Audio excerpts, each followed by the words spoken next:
There are records from Constantinople, from Rome, from the mountains of China, all describing the same thing. The year was 536 AD. And something was wrong with the sun. Not dramatic, not sudden, just wrong. People woke up one morning in early spring and noticed the light felt different, weaker.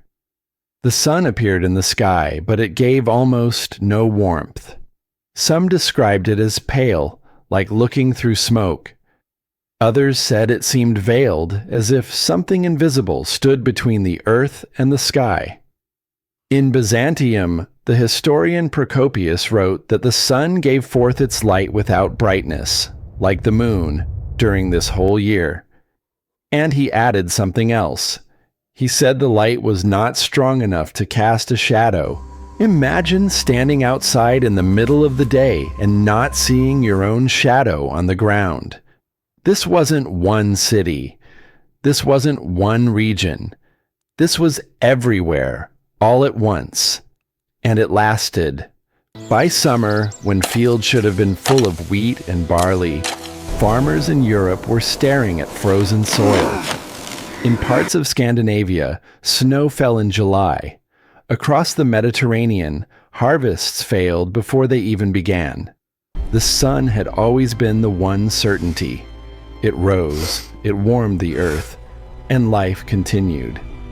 But in 536, that certainty broke. Before we go further into this, I want to know something. Where are you watching this from right now?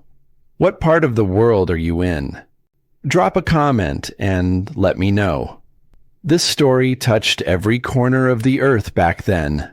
I'd like to know where it's reaching today. If you're curious about how the world almost went silent, subscribe. There's more to this than what most people realize.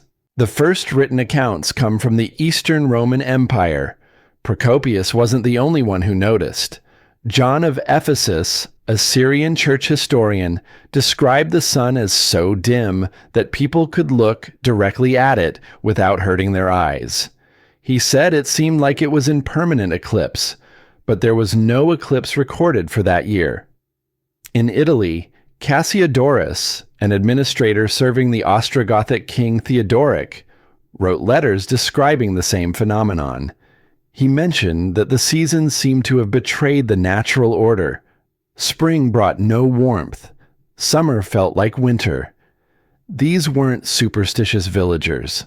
These were educated men, writing official records, trying to make sense of something they had never seen before. But the phenomenon didn't stop at the Mediterranean. Chinese chronicles from the Northern Wei dynasty describe a period around the same time when the sun was dim and the sky appeared yellow. Grain harvests failed. Famine spread across provinces. The records use the phrase dust veils to describe the atmosphere. In Ireland, ancient tree ring data shows that 536 was one of the coldest years in over 1,500 years. The trees barely grew that year. Their rings are unusually narrow, a sign of environmental stress. Whatever was happening, it was global. And it didn't end quickly. Standing in what remains of ancient Constantinople today, now Istanbul, you can still feel the weight of that city's long memory. The Hagia Sophia, rebuilt just a few years after this event, carries the scars of a civilization that almost didn't survive. The stone walls are still there. The archives, fragments of them, still exist in libraries across Europe. But what those archives describe is something no one alive at the time could fully explain. The sun had changed, and with it, so had the world. The clearest evidence of what happened comes from something people didn't write down at all. It comes from ice.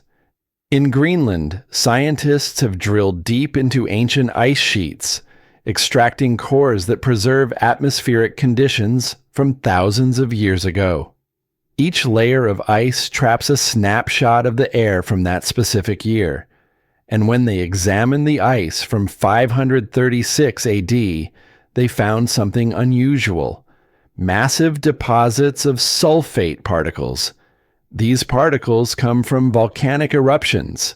When a volcano erupts with enough force, it sends ash and sulfur into the stratosphere, where it can spread across the entire planet, blocking sunlight for months or even years. The ice cores suggest not one eruption, but a series of them. One likely occurred in 536, followed by another in 540, and possibly a third in the years between. The exact locations are still debated, but the most supported theory points to eruptions in Iceland and possibly the tropics. This wasn't a localized disaster. This was atmospheric disruption on a planetary scale, and the immediate consequence was agricultural collapse. Crops depend on predictable seasons. Wheat, barley, millet, all of them need warmth and sunlight at specific times of the year. When those conditions don't arrive, the crops fail. Not partially, completely. In Europe, the growing season of 536 was essentially erased. Temperatures dropped by an estimated 1.5 to 2.5 degrees Celsius, which doesn't sound like much, but in agrarian societies, that difference is catastrophic. Grain stores ran out. Livestock couldn't be fed. Animals died. And without animals, there was no milk, no meat, no leather, no labor. The Roman Empire, already weakened by internal conflicts and barbarian invasions, depended on grain shipments from Egypt and North Africa. But those regions were also affected. Egypt's Nile floods, which farmers relied on for irrigation, became unpredictable. Harvests there failed as well. In Scandinavia, archaeological evidence shows abandonment of farmsteads during this period. Entire settlements were left empty. People moved, looking for land that could still support them. In parts of China, historical records describe mass starvation. Local governments tried to organize relief efforts, but the scale of the famine was too large. Grain reserves were depleted within months, and this was just the beginning. The year 536 didn't stand alone. The cold persisted into 537, then 538. Some regions saw brief recoveries, only for temperatures to drop again after the eruption of 540. For nearly a decade, the world struggled under dimmed skies and broken seasons. What people didn't know was that this environmental collapse was about to trigger something even worse. Famine doesn't announce itself loudly. It starts quietly. Meals get smaller. Families begin rationing what little they have. Then the weak, the very young and the very old, start to die first. Historical mortality records from this period are incomplete, but what survives is troubling. In parts of Europe, burial sites from the late 500s and 30s and early 500s and 40s show sudden increases in graves. Some cemeteries expanded rapidly during these years, a sign that death rates were far above normal. In cities like Constantinople, which had a population of around 500,000 people at the time, food shortages created immediate instability. The government tried to distribute grain from imperial reserves, but those reserves were designed for temporary disruptions, not multi-year famines. Prices for bread skyrocketed. What had been affordable became inaccessible. The urban poor, who lived on daily wages and had no land to grow food, were hit first. Rural areas faced a different kind of collapse. Farmers who couldn't produce enough food to survive had two options: stay and starve, or leave and search for better land elsewhere. Many left. Archaeological surveys across Europe show evidence of settlement abandonment during this period.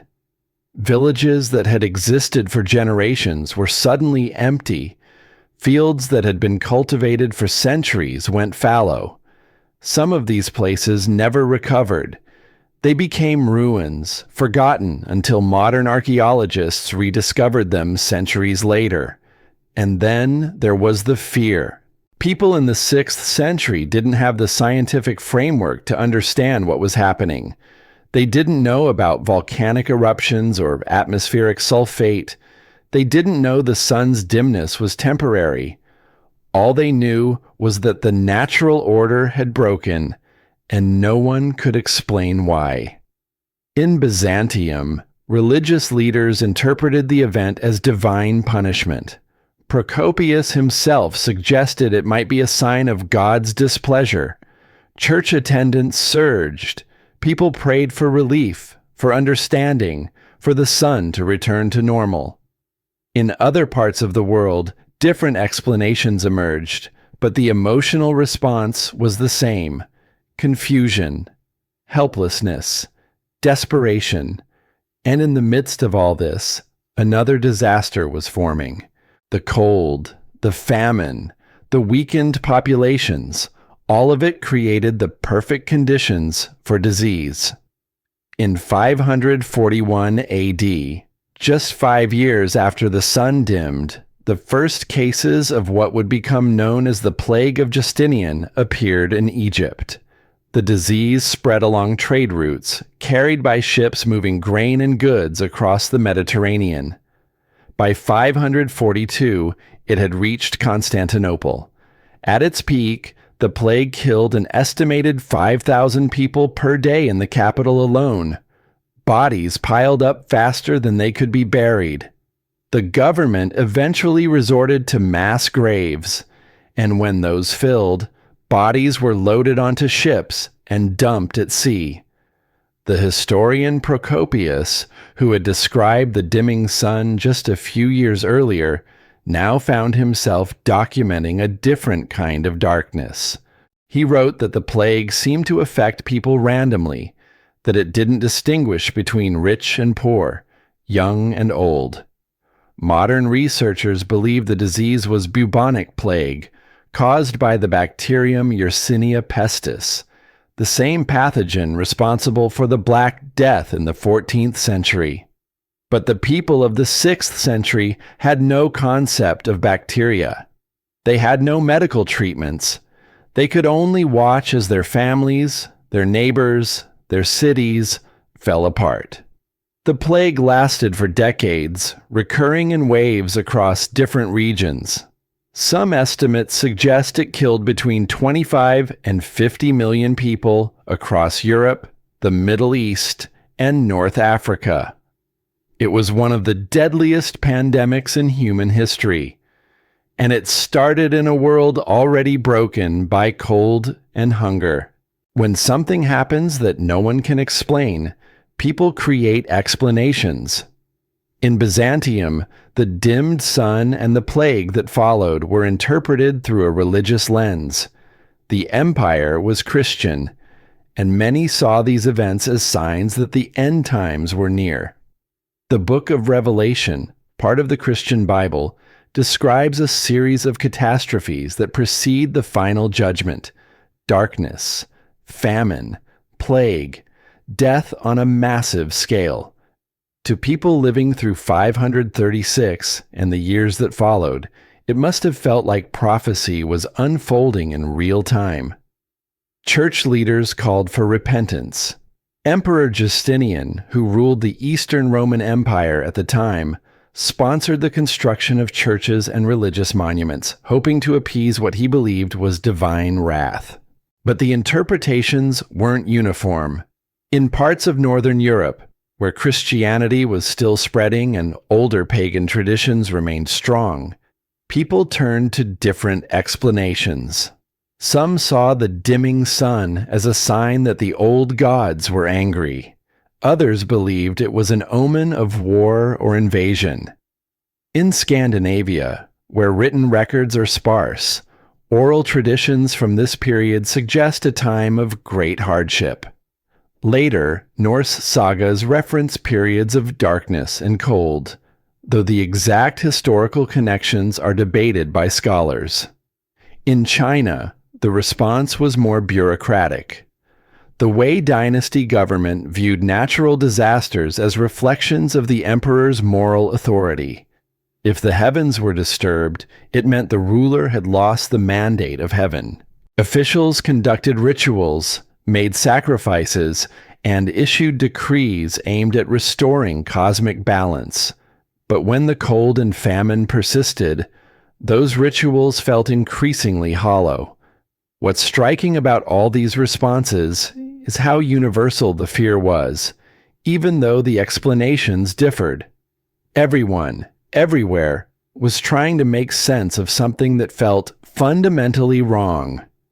And they were right to be afraid, because what they were experiencing wasn't just a natural disaster. It was a preview of how interconnected and fragile human civilization really is. There's something unsettling about realizing that people 1,500 years ago faced the same kind of uncertainty we recognize today. If this story is making you think differently about the past, leave a comment. I'd like to know what part of this stands out to you most. For over 1,000 years, the events of 536 remained a mystery. Historians knew something had happened. The written records were clear.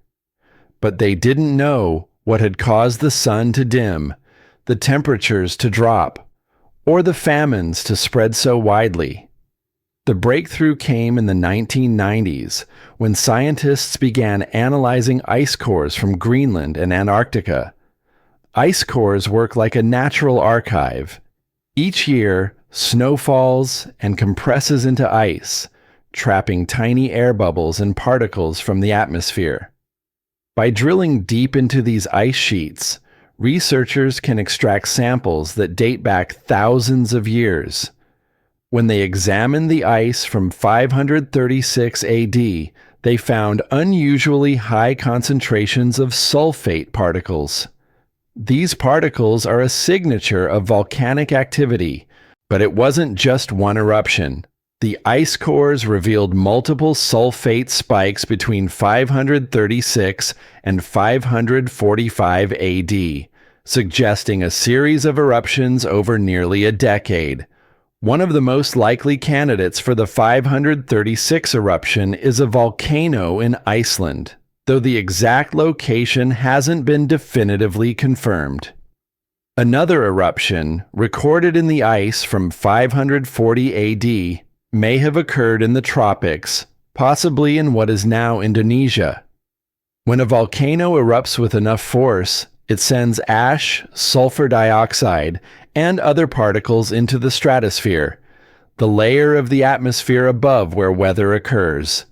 These particles can spread across the entire planet, forming a veil that blocks sunlight. The result is a phenomenon called volcanic winter. Sunlight reaching the Earth's surface decreases. Temperatures drop. Precipitation patterns change. Growing seasons fail. This is exactly what happened in 536. The sulfate particles in the stratosphere scattered and absorbed sunlight before it could reach the ground. The sun appeared dim because the light was being filtered through a layer of volcanic aerosols. Modern climate models estimate that global temperatures dropped by 1.5 to 2.5 degrees Celsius during this period, with some regions experiencing even larger declines. That might not sound like much, but in agricultural societies, even small temperature changes have massive consequences. Wheat and barley, the staple crops of Europe and the Mediterranean, require specific temperature ranges to germinate and grow. If those temperatures aren't met, the crops simply don't develop. And because multiple eruptions occurred over the course of a decade, there was no time for recovery. Just as one region began to stabilize, another eruption would send more particles into the atmosphere, prolonging the cold. The ice cores also revealed something else. During this same period, tree ring data from Europe, North America, and Asia show extremely narrow rings, indicating stunted growth. Trees are sensitive to environmental stress, and their growth patterns provide an independent confirmation of what the ice cores suggest. 536 wasn't just a bad year. It was part of a prolonged environmental crisis that reshaped the entire northern hemisphere.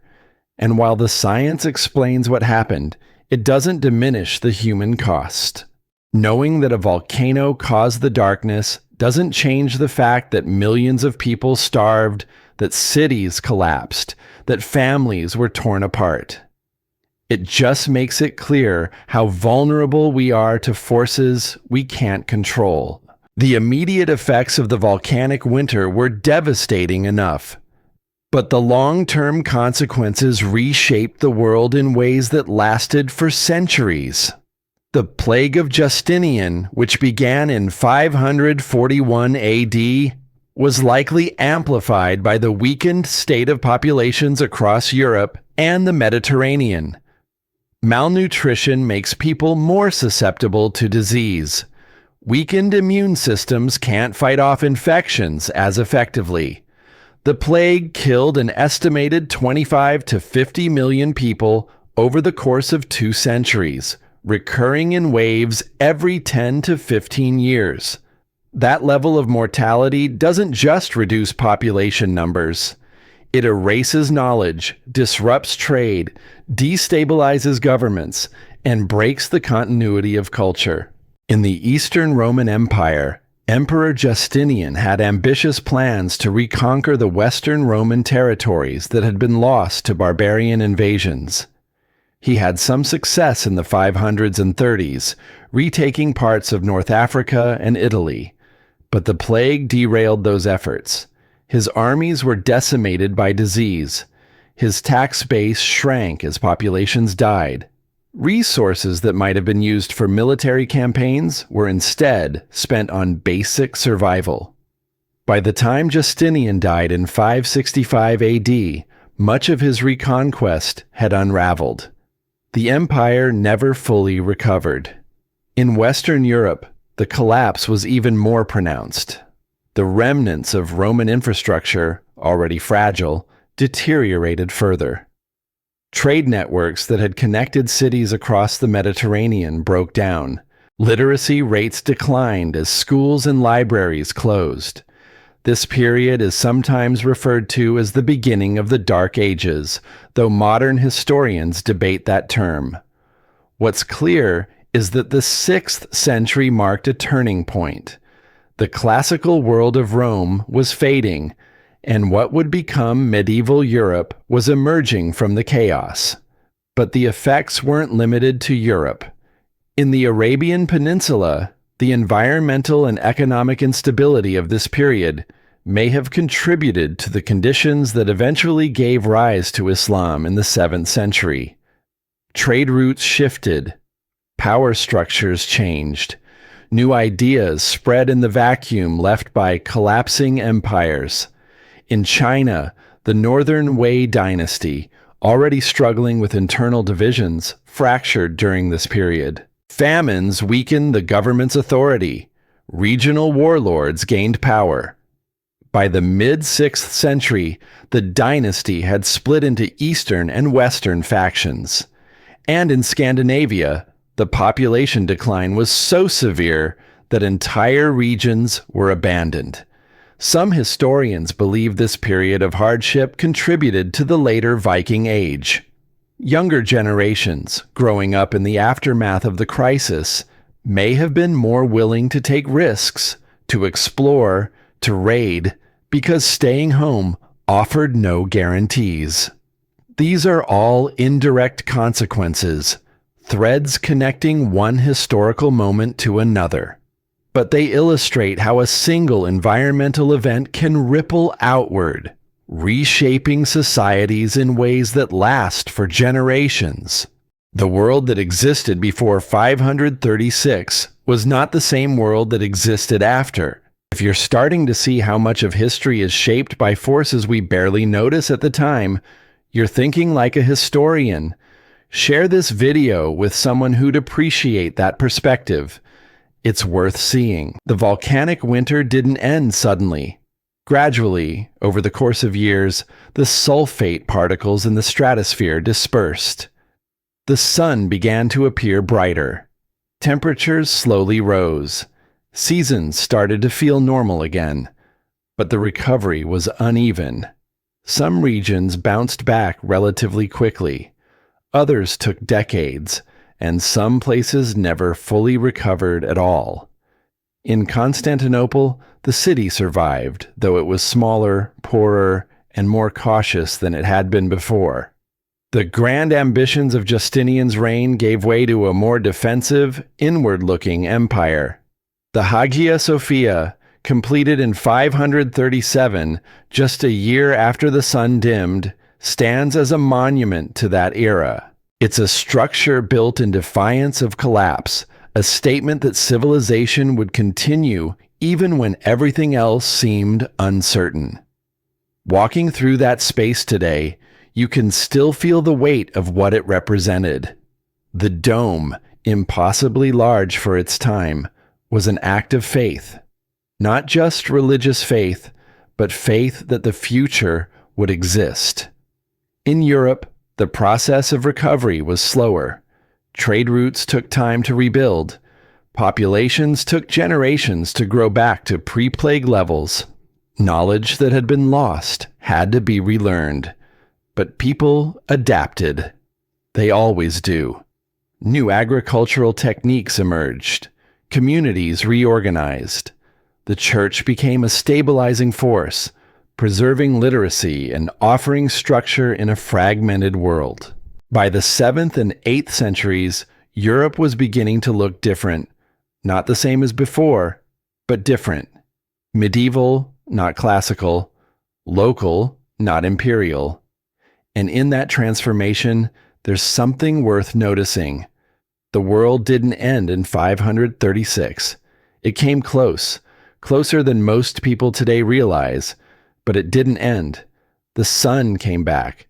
The seasons returned. Life continued. And yet, the memory of that time lingered. In the places I've been, the ruins I've walked through, you can still sense it. An absence. A silence. As if the land itself remembers when everything almost stopped. History doesn't repeat, but it echoes. And the echo of 536 is still out there, if you know where to listen. There's a question that stays with me after researching this. How long would it take for people today to realize something was wrong? If the sun dimmed tomorrow, if temperatures dropped without explanation, if crops started failing across the world, how long before we understood what was happening? We have better tools now. Satellites, climate models, global communication networks, but we also have more people, more complex systems, more dependencies. The people of 536 didn't have electricity. They didn't have global supply chains. They didn't have just-in-time agriculture.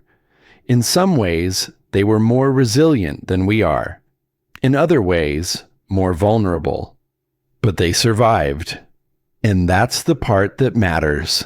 Not because it offers easy comfort, but because it reminds us that survival isn't guaranteed. It's earned. By adaptation, by cooperation, by the stubborn refusal to let the world end. The year 536 was the darkest year in human history. But it wasn't the last year. The sun came back, and so did we. If you made it this far, thank you for watching. This is the kind of history that doesn't get told often enough. The kind that challenges us to think about how fragile and resilient we really are. Subscribe if you want more stories like this. Real history. No exaggeration, just the weight of what actually happened. and leave a comment. After everything we just went through together, what part of this story stays with you? I'll see you in the next one.